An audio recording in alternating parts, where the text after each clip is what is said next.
Good morning everyone, welcome back to Sigma institute of excellence. I am Akash Daga और आज हम continue करने वाले हैं chapter number 11 of audit, that is ethics and terms of audit engagement. And अभी हमने last time देखा था कि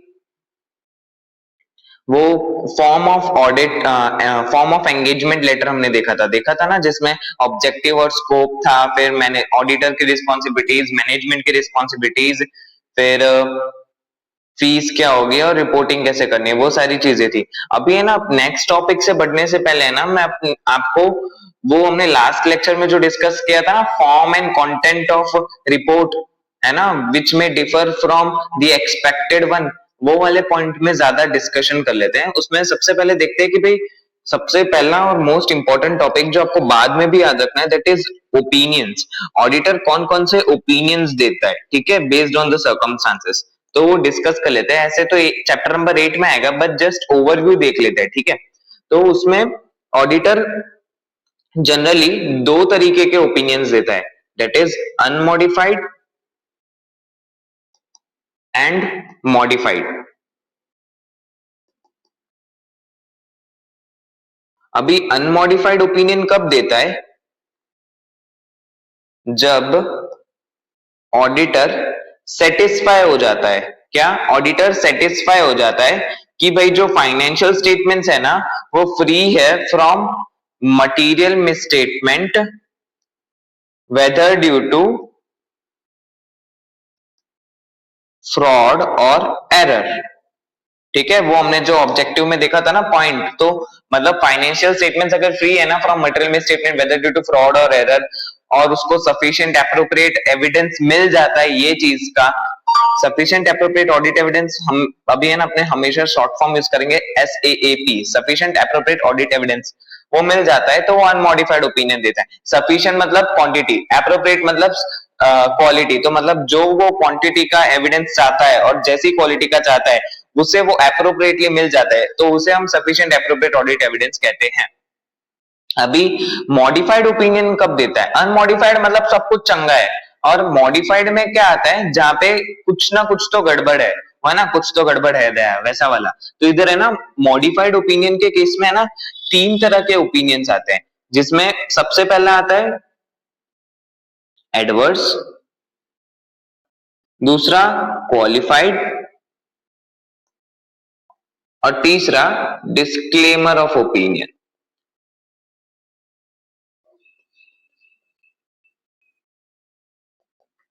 ओके, लेट्स स्टार्ट। उसमें हम सबसे पहले देखेंगे क्वालिफाइड ओपिनियन, ठीक है। जब अब देखना है कि ऑडिटर क्वालिफाइड ओपिनियन कब देता है।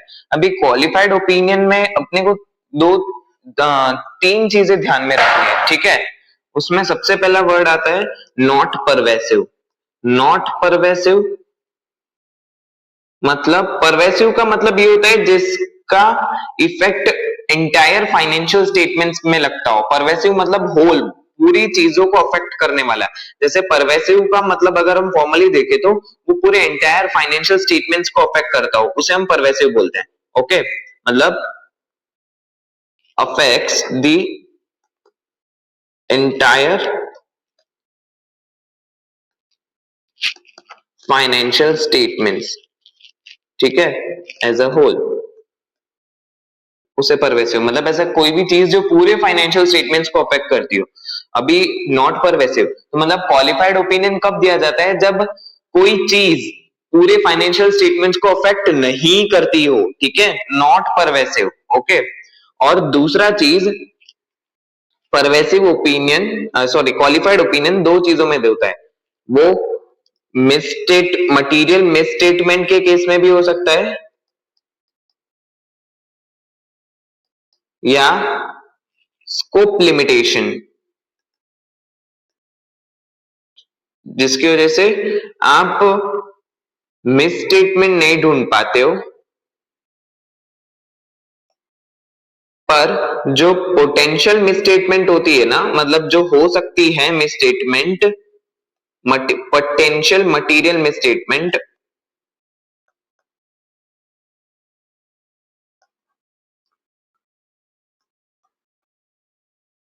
उसके केस में तो मतलब देखो, सबसे पहला केस जब मटेरियल मिसस्टेटमेंट है, जब ऑडिटर ने, हम क्वालिफाइड ओपिनियन में दो दो केसेस में हम क्वालिफाइड ओपिनियन देते हैं, ठीक है, वो दो केसेस इन डिटेल पढ़ रहे हैं। सबसे पहला केस, जब ऑडिटर ने sufficient appropriate audit evidence obtain कर लिया है कि फाइनेंशियल स्टेटमेंट्स में कोई पर्टिकुलर चीज को लेके XYZ मिसस्टेटमेंट है, और वो मिसस्टेटमेंट कैसी है, मटेरियल मिसस्टेटमेंट, सिग्निफिकेंट है, इंपॉर्टेंट वाली है, ठीक है, ऑडिट की भाषा में मटेरियल। तो ऑडिटर ने sufficient appropriate audit evidence obtain कर लिया है कि जो फाइनेंशियल स्टेटमेंट है ना, उसमें मटेरियल मिसस्टेटमेंट है, पर वो मटेरियल मिसस्टेटमेंट कैसी है, नॉट परवेसिव, वो पूरे financial statement as a whole को अफेक्ट नहीं करती है, वो पर्टिकुलर कोई चीज को, ट्रांजैक्शन को, या पर्टिकुलर कोई एंट्री को अफेक्ट करती है, not financial statement as a whole.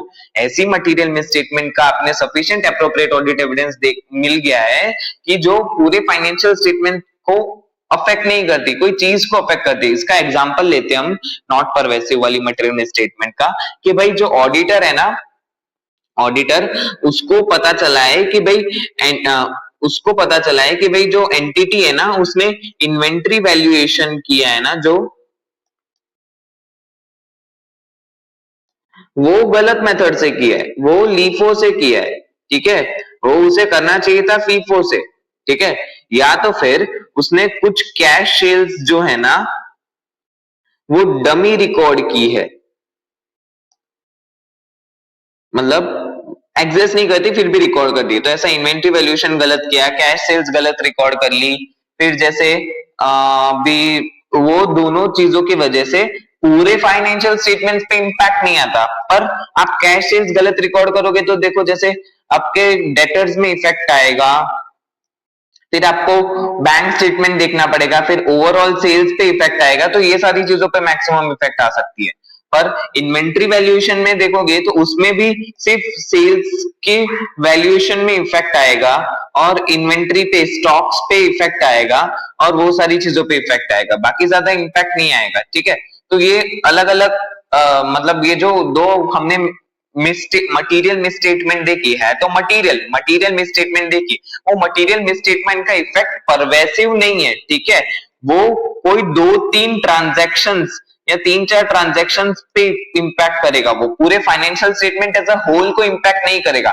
तो जब ऐसा केस होता है ना, तब मैं क्या करता हूं, क्वालिफाइड ओपिनियन देता हूं, ठीक है। जब मेरे को मटेरियल मिसस्टेटमेंट जब मेरे को मटेरियल मिसस्टेटमेंट मिल चुकी है, और सफिशिएंट एप्रोप्रिएट ऑडिट एविडेंस मिल गया है कि भाई वो मटेरियल मिसस्टेटमेंट परवेसिव नहीं है, तब मैं क्या दूंगा, क्वालिफाइड ओपिनियन, ठीक है। अब दूसरा केस आता है कि भाई स्कोप लिमिटेशन के केस में, स्कोप लिमिटेशन मतलब कि आपको सफिशिएंट एप्रोप्रिएट ऑडिट एविडेंस मिला ही नहीं है।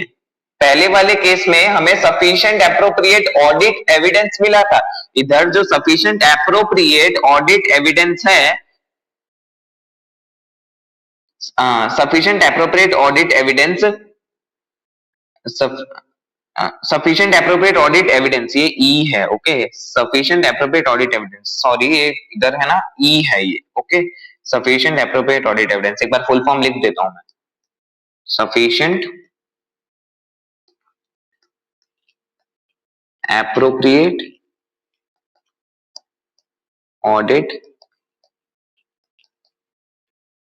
एविडेंस, ठीक है। तो आपको ये सेकंड केस में क्या है कि भाई आपको सफिशिएंट एप्रोप्रिएट ऑडिट एविडेंस नहीं मिला है, मिला ही नहीं है, ठीक है, क्योंकि मैनेजमेंट ने क्या लगा दी है, लिमिटेशन लगा दी है, मतलब लिमिटेशन लगा दी है, उसकी वजह से मेरे को सफिशिएंट एप्रोप्रिएट ऑडिट एविडेंस नहीं मिला। मतलब जो मैनेजमेंट है ना, वो मेरे पे, मैं जो ऑडिटर हूं, मेरे को कई कई चीजें करने नहीं दे रहा है, लिमिटेशन लगा रहा है, बाउंडेशंस लगा रहा है, जिसकी वजह से मैं सफिशिएंट एप्रोप्रिएट ऑडिट एविडेंस नहीं ढूंढ पा रहा हूं। तो उसकी वजह से जो भी पोटेंशियल मटेरियल मिसस्टेटमेंट होगी ना, वो नहीं मिल पाएगी मेरे को, है ना, तो इसलिए मैं उसको पोटेंशियल मटेरियल मिसस्टेटमेंट बोल रहा हूं। तो जो पोटेंशियल मटेरियल मिसस्टेटमेंट है वो नहीं मिल पाएगी। तो पोटेंशियल मटेरियल मिसस्टेटमेंट का इफेक्ट जो मुझे लगता है कि परवेसिव नहीं है, तब उस केस में क्या दूंगा मैं, क्वालिफाइड ओपिनियन। तो क्वालिफाइड ओपिनियन का दूसरा केस अपने ने देखा स्कोप लिमिटेशन वाला, कि भाई मैनेजमेंट जो है, जो कंपनी है, जो TCWG, those charge with governance है, वो ऑडिटर पे बाउंडेशन लगा रहे, लिमिटेशन लगा रहे, उसके स्कोप पे, जो हमने स्कोप डिस्कस किया था ना, उस पे लिमिट लगा रहे। तो लिमिट लगाने की वजह से वो क्या नहीं ढूंढ पा रहा, सफिशिएंट एप्रोप्रिएट ऑडिट एविडेंस नहीं ढूंढ पा रहा है, तब उसे एविडेंस नहीं मिल रहा। तब एविडेंस नहीं मिल रहा है तो वो पोटेंशियल मिस स्टेटमेंट जो है वो पोटेंशियल मटेरियल मिस स्टेटमेंट जो है वो ढूंढ नहीं पाएगा। तब वो ढूंढ नहीं पाने की वजह से हम क्वालिफाइड ओपिनियन देंगे, ठीक है। पर उसे ये भी पता है कि जो पोटेंशियल मटेरियल मिस स्टेटमेंट है ना, उसका इफेक्ट परवेसिव नहीं होगा, है ना। ये इंपॉर्टेंट है। इधर क्वालिफाइड ओपिनियन के केस में मोस्ट इंपॉर्टेंट थिंग है कि भाई जो भी मटेरियल मिस स्टेटमेंट है या तो फिर पोटेंशियल मटेरियल मिस स्टेटमेंट है, पोटेंशियल मतलब हो सकती है, वैसा पोटेंशियल रखती है, अपने बोलते हैं ना इसमें बहुत पोटेंशियल है, तो पोटेंशियल मतलब उसमें चांसेस है, प्रोबेबिलिटी है, वैसा जो पोटेंशियल मटेरियल मिस स्टेटमेंट है वो भी परवेसिव नहीं है, और जो एक्चुअली में मटेरियल मिस स्टेटमेंट मिली है वो भी परवेसिव नहीं है। तो जब ये दोनों चीजें होती है ना, तभी हम क्वालिफाइड ओपिनियन देते हैं। सबसे पहला कि भाई मटेरियल मिस स्टेटमेंट है और वो परवेसिव नहीं है, उसका सफिशिएंट एप्रोप्रिएट ऑडिट एविडेंस मिल चुका है मेरे को, ठीक है, तब क्वालिफाइड ओपिनियन। दूसरा कि भाई सफिशिएंट एप्रोप्रिएट ऑडिट एविडेंस नहीं मिला है, पर जो स्कोप लिमिटेशन की वजह से, पर जो पोटेंशियल मटेरियल मिस स्टेटमेंट है ना, वो भी परवेसिव नहीं है, तब क्वालिफाइड दूंगा, ठीक है। अब नेक्स्ट वन आता है अपना एडवर्स ओपिनियन, ओके। अभी नेक्स्ट वन कौन सा ओपिनियन है, एडवर्स ओपिनियन। तो एडवर्स ओपिनियन कौन से केस में देते हैं, चलो देखते हैं।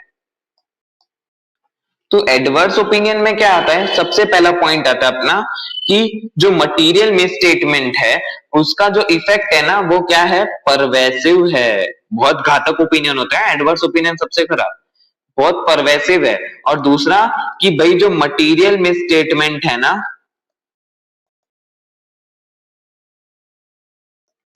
वो अफेक्ट करिए फाइनेंशियल स्टेटमेंट्स को एज अ होल, मतलब परवेसिव है। तो मतलब मटेरियल मिस स्टेटमेंट के केस में जो परवेसिव है उस केस में मैं क्या दूंगा, एडवर्स ओपिनियन। जैसे कि अभी एंटिटी है, वो एंटिटी क्या करती है कि वो, जैसे कि गोइंग कंसर्न आपने सुना होगा, गोइंग कंसर्न हमने पढ़ा था ना अकाउंटिंग प्रिंसिपल के केस, अकाउंटिंग प्रिंसिपल्स वाली चीजों में गोइंग कंसर्न। तो कि गोइंग अकाउंटिंग प्रिंसिपल है ना एक गोइंग कंसर्न, एक्रूअल कंसिस्टेंसी। तो गोइंग कंसर्न क्या बोलता है कि भाई जो एंटिटी है वो फोर्सिएबल फ्यूचर मतलब नियर फ्यूचर में अपना बिजनेस कंटिन्यू करेगी, बिजनेस कंटिन्यू करेगी, ऐसा बोलता है ना ये। पर एक्चुअली में क्या होता है, जो एंटिटी है ना उसका जो गोइंग कंसर्न का जो बेसिस है, मतलब मैनेजमेंट ने वो पता है कि भाई हमारा बिजनेस आगे चलने नहीं वाला है, और उसके रीजंस बहुत सारे हो सकते हैं, जैसे कैश फ्लोज नेगेटिव आ रहे हैं, परसिस्टेंट नेगेटिव कैश फ्लोज मतलब कंटिन्यूसली नेगेटिव कैश फ्लोज आ रहे हैं, या फिर कंपनी का बिजनेस ऑपरेशन सही से काम नहीं कर रहे हैं, फिर मतलब बहुत सारे दूसरे रीजंस हो सकते हैं, जिसकी वजह से एंटिटी को पता है कि हम फ्यूचर में, नियर फ्यूचर में, फोर्सिएबल फ्यूचर में कंटिन्यू नहीं कर पाएंगे। तो उसकी वजह से जो हमारे फाइनेंशियल स्टेटमेंट्स है ना वो गोइंग कंसर्न बेसिस पे नहीं बनने चाहिए, है ना। पर एंटिटी क्या करती है, अपने पूरे financial statements going concern basis पे बनाती है। तो ये तो भाई बहुत बड़ी मटेरियल मिस स्टेटमेंट हो गई, है ना। ये बहुत बड़ी गलती हो गई ना, बहुत बड़ी मटेरियल मिस स्टेटमेंट हो गई कि भाई आपको पता है कि आपका फ्यूचर में बिजनेस नहीं चल पाएगा, गोइंग कंसर्न बेसिस गलत, गोइंग कंसर्न बेसिस पे फाइनेंशियल स्टेटमेंट प्रिपेयर और प्रेजेंट करना गलत है, फिर भी आप वैसा करते हो, तो ये मटेरियल मिस स्टेटमेंट हो गई जो एक्चुअली में बहुत सिग्निफिकेंट है, और उसका इफेक्ट भी परवेसिव है। ये तो पूरे फाइनेंशियल स्टेटमेंट्स में झोल है ना भाई, इसने पूरे फाइनेंशियल स्टेटमेंट्स ही गलत बेसिस पे बना दिए, अब ये पूरे फाइनेंशियल स्टेटमेंट्स को इम्पैक्ट कर रहा है। तो इस केस में मैं कौन सा ओपिनियन दूंगा, एडवर्स ओपिनियन, ठीक है। इस केस में मैं अपनी ऑडिट रिपोर्ट में कौन सा ओपिनियन दूंगा, एडवर्स ओपिनियन। एक और एग्जांपल लेते हैं अपने इसका, कि भाई एंटिटी की बैलेंस शीट है, ठीक है, उसमें उसमें एंटिटी ने लैंड दिखाया है, प्लांट एंड मशीनरी दिखाई है, और इस इधर क्रेडिटर्स दिखाया है और लोन्स दिखाई है। ठीक है, अभी जब एंटिटी लैंड और प्लांट एंड मशीनरी दिखाती है ना, तो उसकी लैंड जो बैलेंस शीट का टोटल है ना, पहले देख लेते हैं। वो टोटल है इसका समथिंग 10 CR, और इधर भी 10 CR। पर जो लैंड है ना, वो है 8 CR की, और सॉरी 8 CR नहीं, वो है 9 CR की, और प्लांट एंड मशीनरी 1 CR की। वैसे इधर भी क्रेडिटर्स 6 CR के और लोन्स है 4 CR की। ठीक है, अनसिक्योर्ड लोन्स। तो अभी देखो, अभी एंटिटी क्या करती है, जो लैंड का वैल्यूएशन है ना, वो गलत करती है। इसका मैं ना एक्चुअल वैल्यूएशन, ये मतलब ये अलग ऑफिसर होता है, वैल्यूएशन ऑफिसर, वो बताता है क्या वैल्यू है क्या नहीं। तो जो लैंड का वैल्यूएशन है ना, एंटिटी ने गलत तरीके से कर रखा है।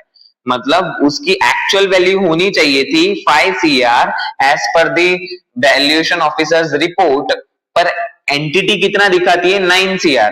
तो भाई बहुत ज्यादा, ये तो मटेरियल मिसस्टेटमेंट हो गई। क्या हो गई, ये मटेरियल मिसस्टेटमेंट हो गई ना। और ये ऐसी वैसी मटेरियल मिसस्टेटमेंट नहीं है, ये तो परवेसिव वाली है। मतलब ये मटेरियल मिसस्टेटमेंट का इम्पैक्ट पूरे फाइनेंशियल स्टेटमेंट्स पे आएगा, है ना। अभी ये तो देखो ना, मेरे बैलेंस शीट आइटम का बहुत बड़ा हिस्सा है लैंड। अब मैं यही गलत वैल्यूएशन पे लाऊंगा तो मतलब कुछ बहुत गड़बड़ वाला काम है। मतलब जब आपकी सिग्निफिकेंट आइटम है, मतलब सिग्निफिकेंट वैल्यू की आइटम है, वो अगर आपने गलत स्टेट की है, उसमें मटेरियल मिस स्टेटमेंट है, तो उसका पूरे फाइनेंशियल स्टेटमेंट्स पे इंपैक्ट करता है, इसका पूरे फाइनेंशियल स्टेटमेंट्स पे इंपैक्ट होगा, है ना। तो अब ये गलत दिखा है, तो अब इस केस में भी मैं कौन सा ओपिनियन दूंगा, एडवर्स ओपिनियन। ठीक है, तो एडवर्स ओपिनियन क्या आप देते हैं, जब मटेरियल मिसस्टेटमेंट के बारे में अपने को सफिशिएंट एप्रोप्रिएट ऑडिट एविडेंस मिल जाता है, और वो मटेरियल मिसस्टेटमेंट क्या है, परवेसिव है, पूरे financial statements as a whole को इंपैक्ट कर रही है, तब मैं क्या दूंगा, एडवर्स ओपिनियन। ठीक है, अब थर्ड वन, तीसरा ओपिनियन कौन सा है अपना, तीसरा ओपिनियन है डिस्क्लेमर ऑफ ओपिनियन।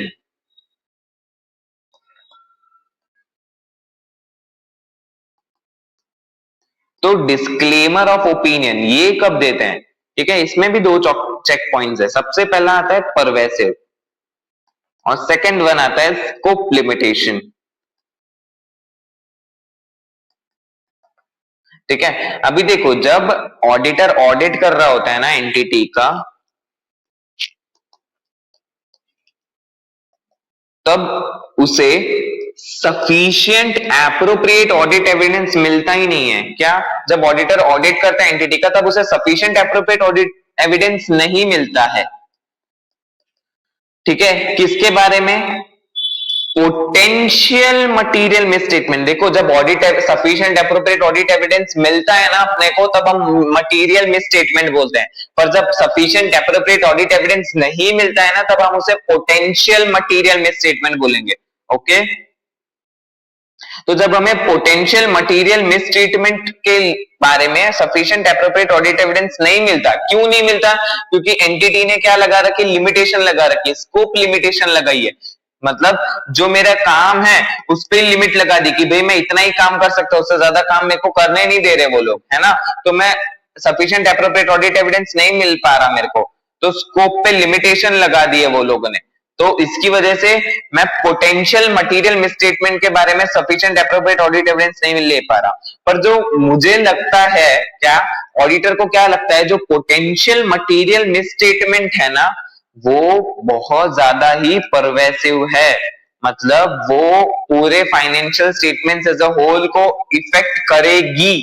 इसलिए मैं कौन सा ओपिनियन दे दूंगा, डिस्क्लेमर ऑफ ओपिनियन, कि भाई मतलब मेरे को काम ही नहीं करने दे रहे लोग, और मेरे को काम नहीं करने दे रहे, मेरे को लग रहा है कि जो पोटेंशियल मटेरियल मिसस्टेटमेंट है ना, वो परवेसिव है, वो पूरे फाइनेंशियल स्टेटमेंट्स को इंपैक्ट करेगी। तो मैं कौन सा ओपिनियन दूंगा इधर, डिस्क्लेमर ऑफ ओपिनियन। ठीक है, अभी पोटेंशियल मटेरियल मिसस्टेटमेंट में काम नहीं करने दे रहे, मतलब जैसे इसका एग्जांपल ले तो अपने सिंपल हो गया कि भाई मेरे को डेटर्स क्रेडिटर्स के बारे में एक्सटर्नल कंफर्मेशन नहीं लेने दे रहे, साथ साथ में मेरे को ये लोग स्टॉक वैल्यूएशन करते हैं तब मेरे को नहीं आने देते। तो ये कुछ कुछ चीजों का इंपैक्ट पूरे फाइनेंशियल स्टेटमेंट्स पे पड़ेगा। ठीक है, अभी जैसे या तो फिर कंपनी पे कोई लिटिगेशन चल रहा है, तो लिटिगेशन इतना बड़ा है कि कंपनी को ही मतलब डुबा देगा। जैसे कंपनी ने बहुत बड़ा घोटाला किया है, वो लिटिगेशन में फंस गई है, ठीक है। अब वो लिटिगेशन की जो भी चीजें हैं, अरे स्पेलिंग में थोड़ी सी एरर आ गई, जो भी लिटिगेशन में फंस गई है कंपनी, और वो लिटिगेशन किसके बारे में है, कंपनी ने फ्रॉड किया है। अब वो फ्रॉड इतना बड़ा है कि नेक्स्ट ईयर कंपनी टिक ही नहीं पाएगी, वो पूरी अंदर डिसॉल्व करनी पड़ेगी कंपनी को, है ना, कंपनी को लिक्विडेट करनी पड़ेगी, तो लिक्विडेशन पे चली जाएगी कंपनी। अभी लिटिगेशन में फंसी हुई, और वो लिटिगेशन के बारे में कंपनी मुझे बता ही नहीं रही। क्या? वो लिटिगेशन के बारे में कंपनी ने मुझे बताया ही नहीं, मैनेजमेंट इन्फॉर्म ही नहीं कर रहा, ना ही मुझे कोई काम करने दे रहा है उस चीज के ऊपर। तो ऐसा जब होता है तब ये स्कोप पे लिमिटेशन डाल देते हैं लोग, तब ये लोग स्कोप पे लिमिटेशन डाल देते हैं ना, तो उसकी वजह से मैं पोटेंशियल मटेरियल मिसस्टेटमेंट जो परवेसिव होगी, जिसका इम्पैक्ट पूरे फाइनेंशियल स्टेटमेंट्स को होगा, मैं सफिशिएंट एप्रोप्रिएट एविडेंस उसके बारे में ढूंढ ही नहीं पाऊंगा। तब उस केस में मैं कौन सा ओपिनियन दूंगा, डिस्क्लेमर ऑफ ओपिनियन। जब स्कोप पे लिमिट डालते हैं और जो पोटेंशियल मटेरियल में स्टेटमेंट होगी उसका एविडेंस नहीं मिल पाता और वो परवेसिव निकलती है, तब कौन सा ओपिनियन, डिस्क्लेमर ऑफ ओपिनियन। तो अनमॉडिफाइड ओपिनियन तो बहुत चंगा है, एकदम सिंपल रहता है। पर जब मॉडिफाइड ओपिनियन की बात आती है ना, तो उसमें तीन तरह के मॉडिफाइड ओपिनियन होते हैं, adverse, qualified and disclaimer of opinion. Okay, so adverse opinion हमने देखा, क्वालिफाइड देखा और डिस्क्लेमर देखा। अभी इन डिटेल हमने ओपिनियंस की बात नहीं करी है, पर मतलब समझ लिया है, ठीक है, एक अच्छी अंडरस्टैंडिंग ले ली है। अभी देखो, हम लास्ट टाइम हमने देखा था भाई प्री कंडीशन, ऐसे 210 कंटिन्यू कर रहे थे कि भाई प्री कंडीशंस क्या होती है, फिर एंगेजमेंट लेटर क्या होता है, कौन किसको बेचता है, और जैसे हमने देखा ऑडिटर कंपनी को भेजता है, तो ऐसे कुछ कुछ चीजें देखी थी। अभी देखना है कि भाई क्या होगा अगर प्री कंडीशंस प्रेजेंट नहीं है। प्री कंडीशंस देखा था ना कि भाई मैनेजमेंट अपनी रिस्पॉन्सिबिलिटी को एक्नोलेज करता है और एक्सेप्ट करता है। किस किस चीजों के बारे में थी भाई, फाइनेंशियल स्टेटमेंट्स वो बनाने का सही से, एप्लीकेबल फाइनेंशियल रिपोर्टिंग फ्रेमवर्क सही से है, फिर तीसरा चीज कि भाई वो ऑडिटर को सारी चीजें प्रोवाइड करता है जो उसे चाहिए, इंक्वायर करने देता है, एडिशनल इंफॉर्मेशन देता है, तो ये सारी प्री कंडीशंस थी। मैनेजमेंट की रिस्पॉन्सिबिलिटी एक्नॉलेज करना, ये क्या था, प्री कंडीशन थी। तो प्री कंडीशन अगर प्रेजेंट नहीं होगी तब क्या होगा, देखो, if preconditions for an audit are not present, एक सेकेंड,